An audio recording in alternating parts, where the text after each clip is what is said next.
Hi, Doug Stinson again. I thought that before we move into episode 2, I'd show you a little bit more about how to make a cyanotype using materials other than plants and other opaque materials. I mentioned that in the previous episode. We'll do a little example of that today. I also wanted to make sure that you knew the difference between the material that we used last time, which came from the cyanotype store, and the Sunprint material. The first thing is that the Sunprint material is quite a bit thinner than the cyanotype store material, so it takes a little bit different method of mounting and a different method of drying. The second thing you should notice is that it's coated on one side and not the other, so you need to make sure that the blue side is facing towards the sun when you're doing the exposure. And finally, it turns out that the Sunprint material is quite a bit more sensitive to the sun than the cyanotype store material.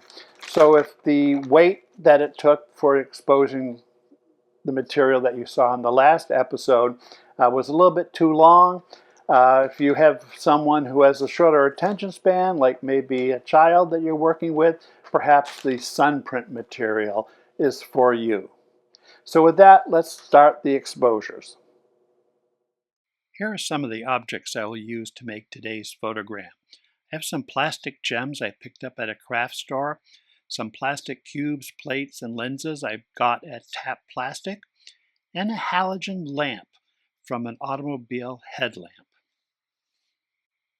Since these objects will not lie flat, I can't put a glass plate over them to carry them from the shade inside to outside, so I have to bring my own shade.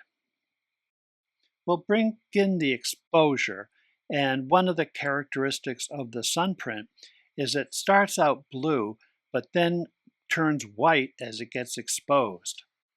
Well, that exposure happened so fast you probably didn't even see the change from blue to white.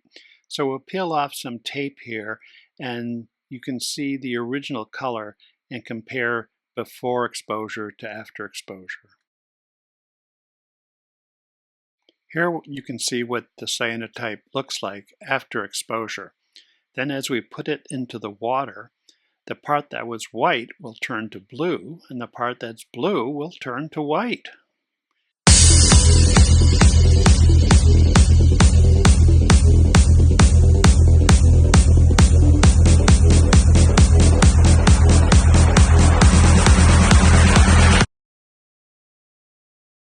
In the previous video, we hung the material from the cyanotype store up to dry using a clothespin. I don't recommend that for the Sunprint material because it'll curl up. Rather, put down some paper towels, lie the cyanotype print down on the paper towel, and then cover it with another paper towel. Now you may need to change the paper towels 2 or 3 times before the cyanotype is completely dry. Here are 2 cyanotype photograms I made today, one with the Sunprint material and one with material from the cyanotype store.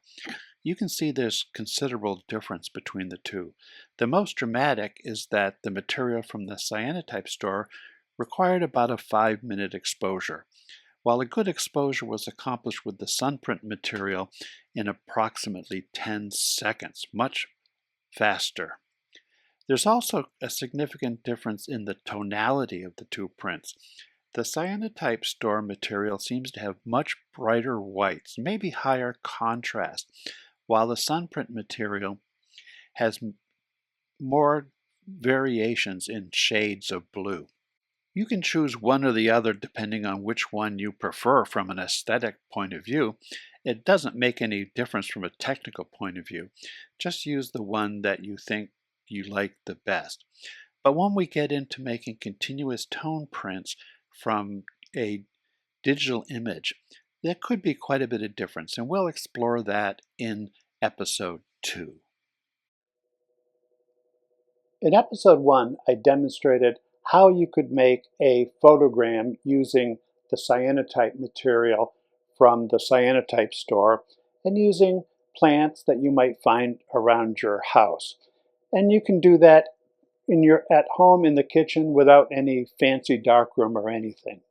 In episode 1A, I showed you how to do the same thing using paper from Sunprint and using some more exotic materials like a halogen lamp and some plastics from the craft store. And that pretty much concludes the episode 1 experience with making photograms in your kitchen sink with the cyanotype. But there's much more we can do with kitchen sink photography. So stay tuned for episode 2, where I will show you how to make cyanotype prints from your digital negatives. And now we will go beyond photograms and look for making nice continuous tone prints. So stay tuned. Until then, I'm Doug Stinson.